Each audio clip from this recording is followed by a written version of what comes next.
What is going on, guys? I'm back with another Kipo in the Age of Wonderbeasts reaction. Today we are checking out Season 1, Episode 3. This episode is called Real Cats Wear Plaid, and obviously the last episode ended with these cat-like creatures showing up, and it ended on another cliffhanger, so I assume we're gonna pick up there. I've really been enjoying this show so far, and I can't wait to get into another episode. Today's the day. All the way to the ceiling. Ooh. What's the hold up, Slowpoke? No hold up. Why? Does it look like I'm holding up? No, you are clearly not holding up. But while we're waiting, tell me, what minerals are in most abundance at this stratum? Dad, that's easy. Azurite and malachite. Malachite! Two of my favorite ites. If you can ace a pop geology quiz, then I know you can make it the rest of the way. Is this maybe when the accident happened? Oh, yep. Huh? Woo! Just a mega mute passing overhead. They found us. Did you know they used to look like They? The people who are looking for the humans?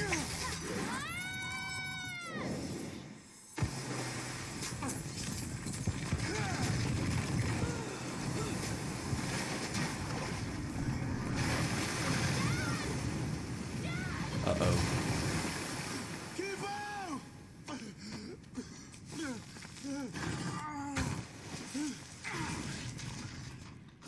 Well, I did not expect to get a flashback, but I'm glad we did. Oh wait, does this mean her people got kidnapped? They didn't escape? It's okay. You got Kipo out okay. That's what matters. The rest... You're a good dad. I've only just met you, but I can tell. Piece of cake?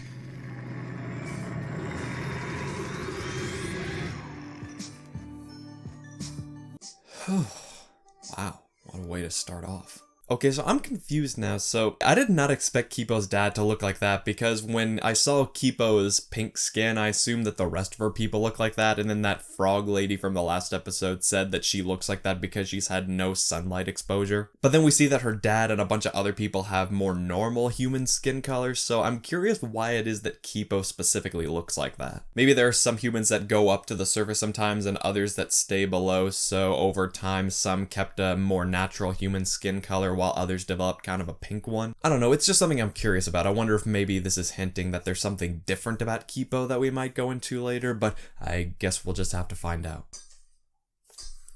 Alright, now we're picking up where we left off last episode. These lumberjack cats, as I call them. Someone commented that they're called something else, but I can't remember what it is. George!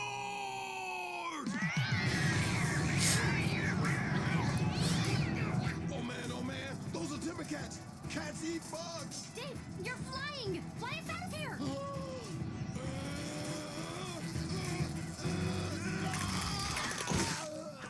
Yeah, sorry guys. Dave's got a little bit of performance anxiety issues. It must be really irritating that he has to go through this cycle constantly all the time.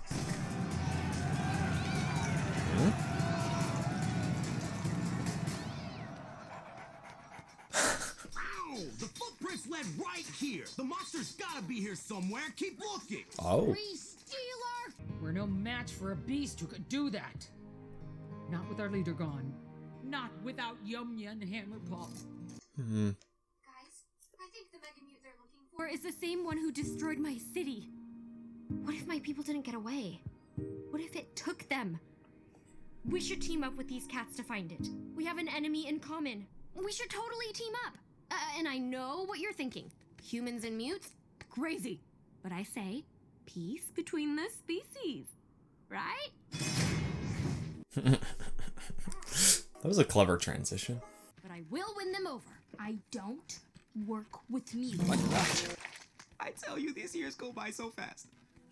Speaking of backstories we might learn about later, I hope we get more of Wolf's backstory. Maybe there's a reason she refuses to work with mutes besides the fact that she's had to run away from a lot of them. Ha! I'm back in fighting shape. Ah, man. I just remember we got caught. What do we do with these humans? Should we eat them? I have to clean them first. They rode here in a litter. I say we bat them between our paws for several hours until we get bored. I wish Yum Yum were here. He'd know what to do. What is that? Sounds like Pierre, Yum-Yum's pet. You might want to duck. Ilya. Somebody still needs to get Pierre back on his leash. Any volunteers? We volunteer! Really? I have half a mind to put that thing around your neck. Don't you ever do things you don't want to do to help others? Nope. Are you gonna hit him with that? What do you want me to stop him with? A dirty look?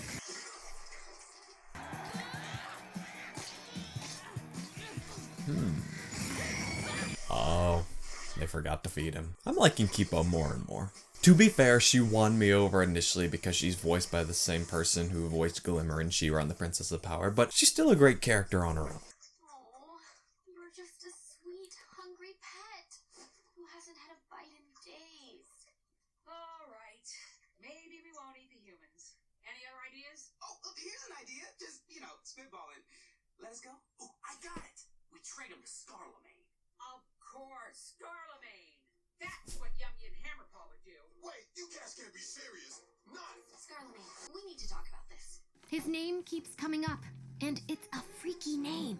Picture the most dangerous, frightening thing imaginable. Now imagine something 10 times worse. We're all doomed! Get the idea?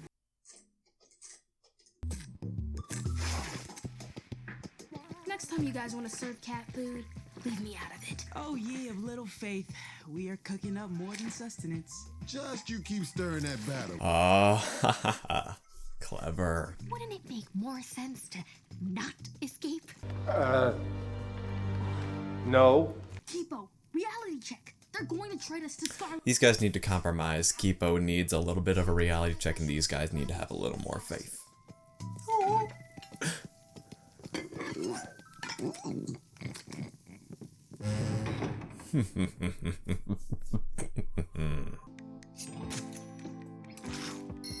These are so good. They fill my stomach, but not my heart. That character kind of reminds me of Steven Universe.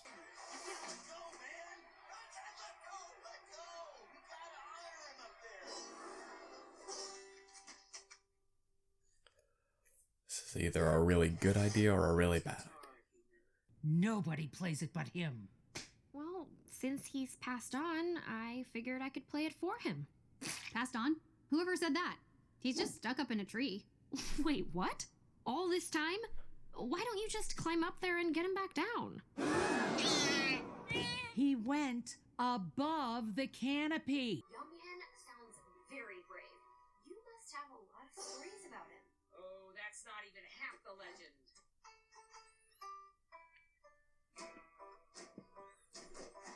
He was found with an axe in his fur. The dumbest cat that you ever saw. Well, he could chop down a tree with just one swing. I didn't expect to get this style of music too, but it's cool to have some variety. Yeah, Wolf's just like... His favorite food is lush and meat.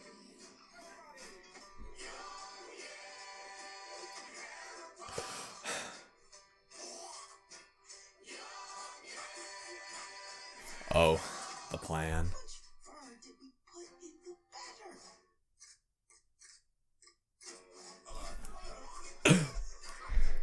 Took me a second to realize what I was looking at.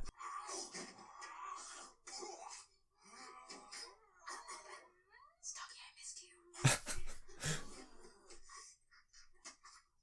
Dude! Up, I'm already sick, might as well finish.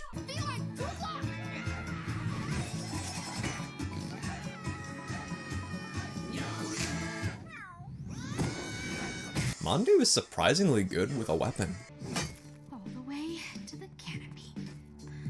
Oh, now I see why we saw that flashback at the beginning. Kipo, is this tree deciduous or coniferous? Coniferous means the leaves are green year-round. Not bad for someone who grew up in a cave.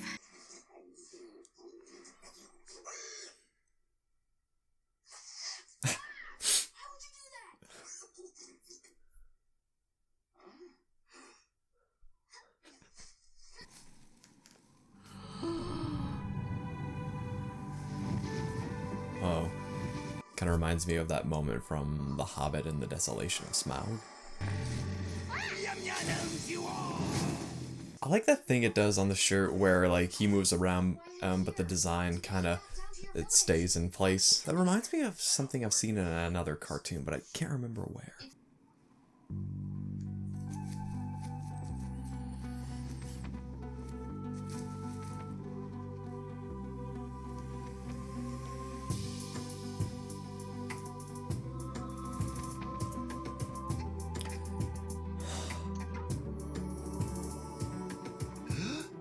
Show is so good at creating beautiful moments. I was having my evening scratch. The next thing, I'm looking up at the biggest monster I've ever seen. 6 arms. Eyes red as a logger's flannel. Could that be Scarlemagne? And you know what? They need you a lot more than their tree. She's right. They need you, man. Maybe you're right. So, are you ready to go back down? Okay, just give me a minute. Kipo owns you all!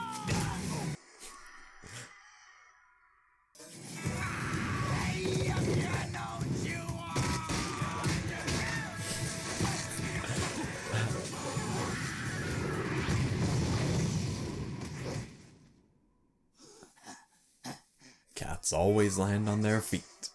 You have one job. Keep Kipo from dying. Let me see. Who was supposed to stay up all night making sure Kipo didn't ditch the camp? That's right. None of us. Because she's her own person who makes her own decisions. If the Timbercats haven't already killed her, I may have to kill her myself.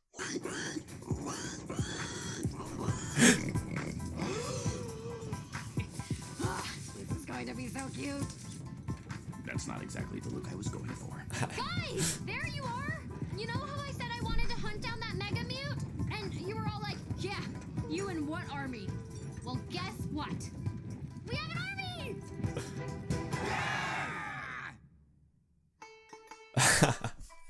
You know what, I don't even care that it ends on a cliffhanger this time. It's a good feeling now. Alright, so that was Kipo and the Age of Wonderbeasts Season 1, Episode 3. When I saw the title, I thought that we were going to pick up immediately where the last episode left off again, but we got a cool flashback showing more of Kipo's people and what happened to actually lead her to the surface in Episode 1. I didn't expect to get that, but it was a great moment. It was cool getting to see her dad and the relationship that they have, and also it came back into play later when she has to climb up the tree, so all of that is really great. Which this raises some questions now, because as I said, I assumed that Kipo's people would kind of look like her and have pink skin because of not being exposed to the sun. But her dad and a lot of the other people have more natural skin colors that you would typically expect of humans, so I'm curious why Kipo specifically looks like that. Maybe they're hinting that there's something special and unique about her, maybe they're gonna go into that a little later, I don't know. It'll be interesting to find out. We also got another hint dropped about this Scarlemagne character, and I wonder if that monster they were talking about at the end could be Scarlemagne, I don't know. So as for the main plot of the episode, I thought it was a lot of fun. I didn't expect these cats to be on our hero's side by the end, but it was really interesting. I like the conflict between Kipo being an optimist and her friends being realists, which makes sense because her friends have grown up on the surface and they've had to fight a lot of mutes in order to survive, but Kipo has only been here for a little while, so it makes sense that she would try to see the good in people. Which really makes me like Kipo even more because she's such a good person and is always the one suggesting that they need to do the right thing, so I like that. And I remember what show I was thinking of now because I noted that as the cats move around, the plaid design on their shirts kind of stay in place, and I was wondering where I had seen that before, but now I remember that's kind of what the clothing did on Chowder. That was always a cool bit of animation in that show, and I like that they did it here as well. Overall, I'm still loving this show. It just has such a unique world. It always creates these beautiful moments with the animation and the music, and I just love the characters, Kipo especially. I can't wait to get into the next episode, and I'm really curious to see where Kipo's people are and who this Scarlemagne character is. And with that, I'll turn it over to you guys. What did you think of this episode? Feel free to share your thoughts down in the comments and let me know what you think. Be sure to like, subscribe, and hit the bell for more content. Also, check out my other videos over there. It really does mean a lot. As always, thank you so much for watching, and I'll see you for the next reaction.